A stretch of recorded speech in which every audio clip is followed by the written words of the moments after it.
Hello, ladies and gentlemen. Welcome back to Mr. Ian Teaches English. I'm Mr. Ian, and I'm going to teach you some English. Today is a really important lesson. You cannot speak good English if you don't learn the lesson that we're talking about today. So stay tuned, get your notebooks ready. There's practice, there's pronunciation. Here we go. Let's talk about the present perfect. You'll see my caption here says good luck.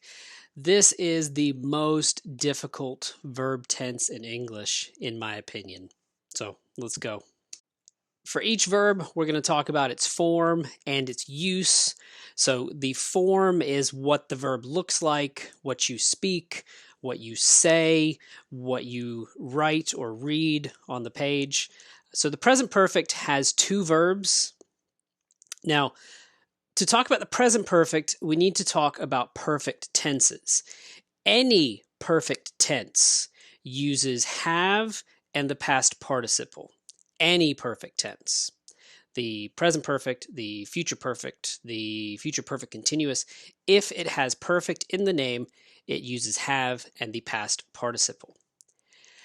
The present perfect uses the present tense of have. So in this case, have or has. So the present perfect is created by using have or has plus the past participle. You maybe learned it as verb 3 if you've learned English in school. So here's a chart. You can pause the video here to have a look how you create the affirmatives, how you create the negatives, and also the question formats with these. In all of my charts, I will give you the contractions because in English, most of the time we use contractions. So I would be a bad teacher if I taught you to use the full form instead of using the contraction, which is much more common. Here are some examples of those forms. You'll see different pronouns in front of each, some regular nouns. There's some negatives here as well as questions, so you get an idea of what it looks like in the sentence. Go ahead and pause the video, take some time to read this, and then we'll move on to some practice. Let's talk about the past participle practice. Like I said before, this is verb 3 that you maybe learned in school.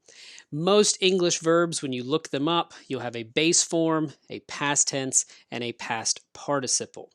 Same idea here.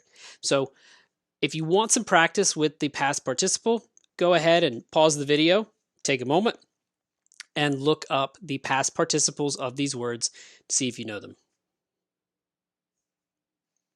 All right.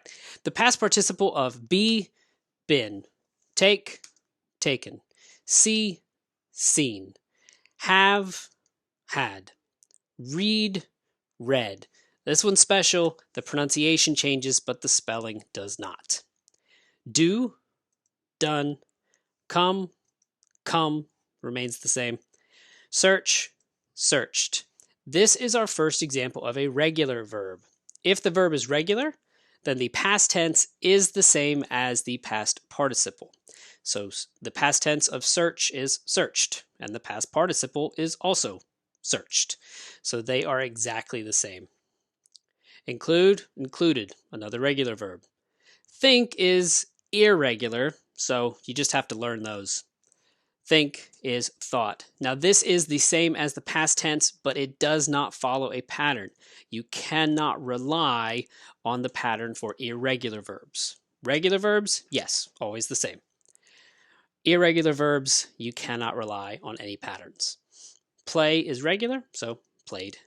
Fly, flown, and remember, remembered. Now let's talk about why we use the present perfect. Before, I told you that there are 12 verb tenses in English. 5 of them are necessary verb tenses. This is a necessary verb tense. You must learn this verb tense. So why do we use it? First of all, a key idea for perfect tenses. Anytime you have a perfect tense, it is describing an event before something else, before some other time. So the present perfect describes an event before the present. So we use this for 3 ideas. The first one is an action in the past in an unknown time, which is the most common way we use it. Number 2, a repeated action in the past that can be repeated again. That's an important idea. And number 3, an action that started in the past and continues until now. Let's take a closer look at each one.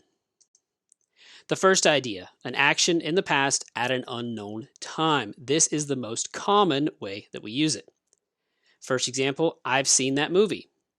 I saw the movie in the past, but you don't know when. Right? Either because as a speaker, I don't think it's important to tell you when, or maybe I don't know. So either way, we don't give you a time. Second example, she's taken the car. She took the car in the past, but again, you don't know when. And finally, Nancy's left for work. Nancy left for work in the past, but you don't know when. Notice I use the contractions here, not the full form. I'm not going to use the full form.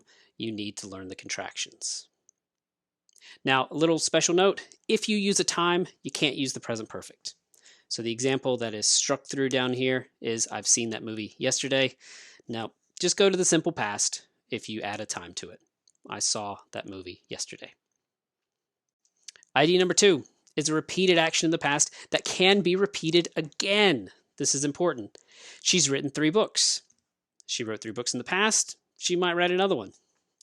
My mom's visited 6 times this year. My mom's visited 6 times in the past already. She might visit again. Luke's worked 38 hours this week. Luke worked 38 hours in the past. He might work some more. Now, if the action cannot be repeated, we can't use the present perfect. So for example here, she's written 3 books in 1998. We can't say that. She wrote 3 books in 1998. Simple past tense. Because she cannot write any more books in 1998. She might write more books at a different time, but by saying 1998, we restricted ourselves to that time, that year.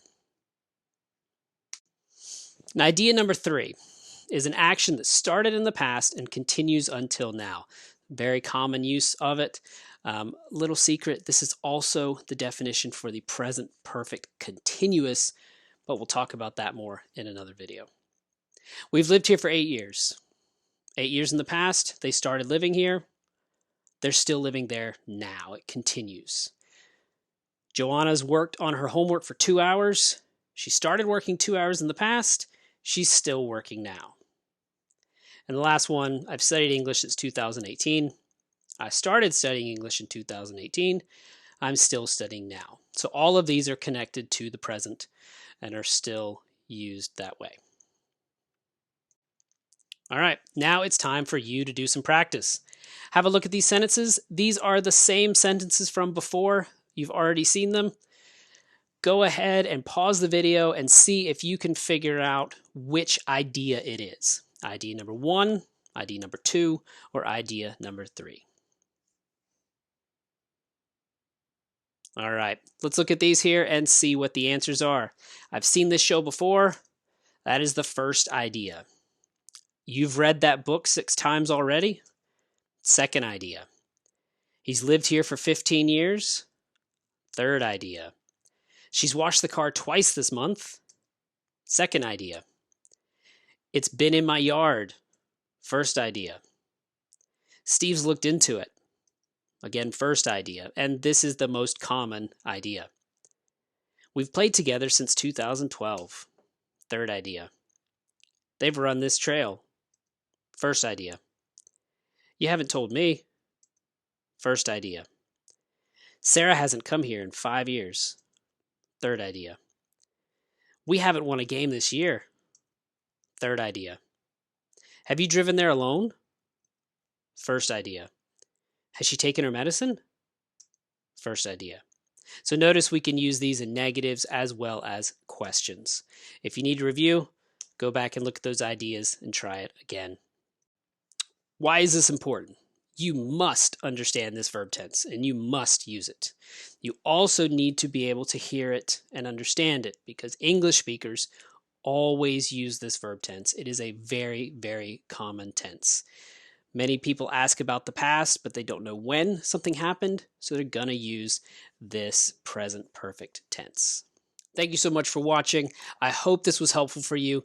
This is a necessary verb tense, and I hope this has given you some clarification, has given you some confidence in being able to hear it, understand it, and use it yourself.